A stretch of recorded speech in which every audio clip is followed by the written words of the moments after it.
Eu sou a chuva que lança areia do Saara sobre os automóveis de Roma.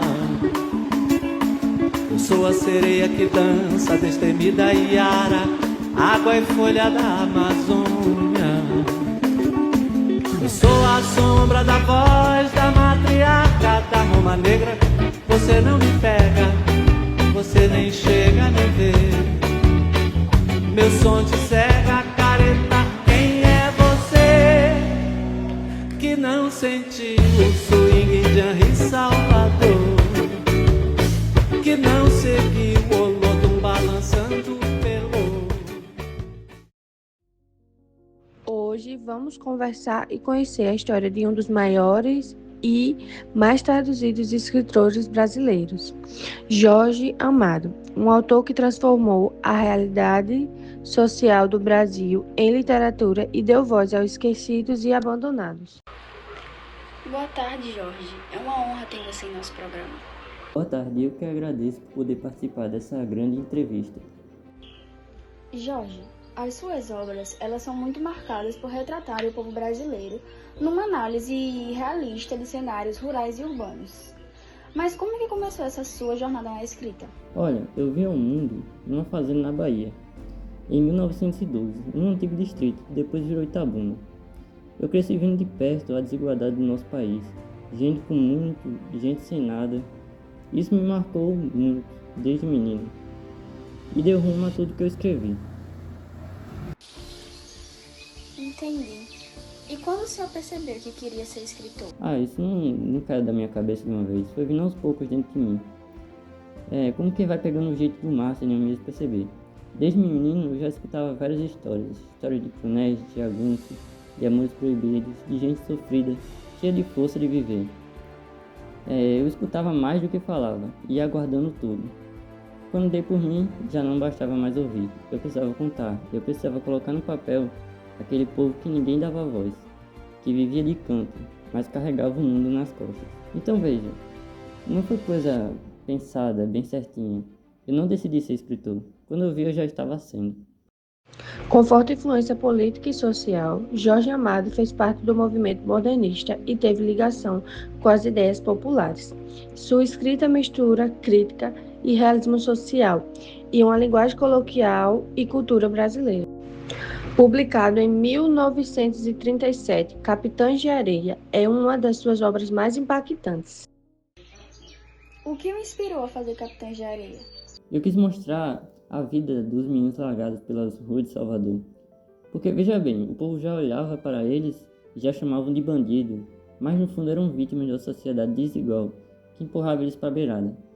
Toda vez que eu andava pela rua de Salvador, via aqueles meninos dormindo em tapete, vivendo de pequenos golpes, fugindo da polícia, mas acima de tudo dando um jeito de sobreviver. Eram só crianças, nada além disso, mas já carregavam o peso do mundo nas costas. Aquilo me mexia por dentro, porque como é que pode uma sociedade virar a cara assim, tratar esses meninos como um caso de polícia, e não como os filhos de alguém? Aí eu quis contar a história deles, mas não como quem julga, mas como quem entende, porque ali tinha amizade, tinha sonhos, tinha amor, tinha revolta, tinha vida, e tinha gente de verdade, acima de tudo. O livro acompanha personagens como Pedro Bala, Professor e Dora, revelando sonhos, medo e a luta pela sobrevivência.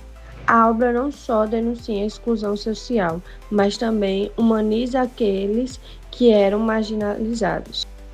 Além disso, Jorge Amado conquistou o público com histórias marcantes como Gabriela, Cravo e Canela, um retrato da transformação social e a cultura no interior da Bahia, em meados de 1920, com um protagonista forte e cativante, Dona Flor e seus dois maridos, uma mistura de humor, romance e elementos sobrenaturais, que conquistou leitores no mundo todo com seu dilema amoroso.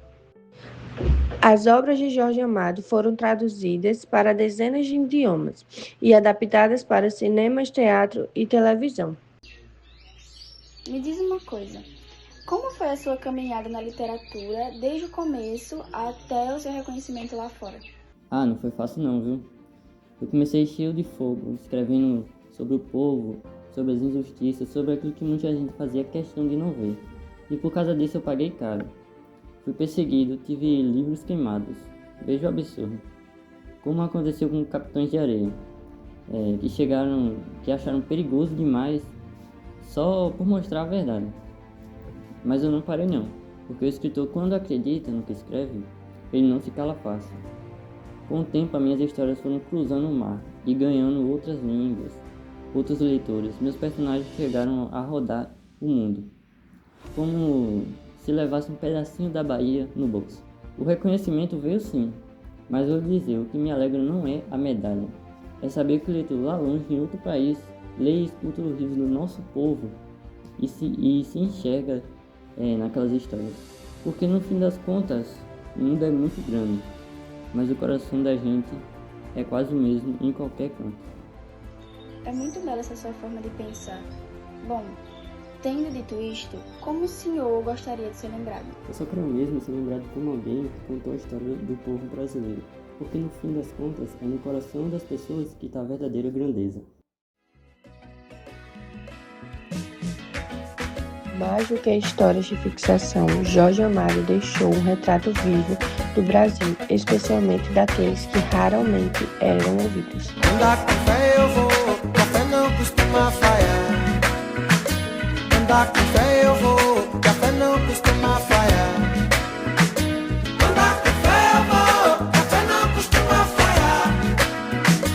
Andar com fé eu vou, café não costuma falhar.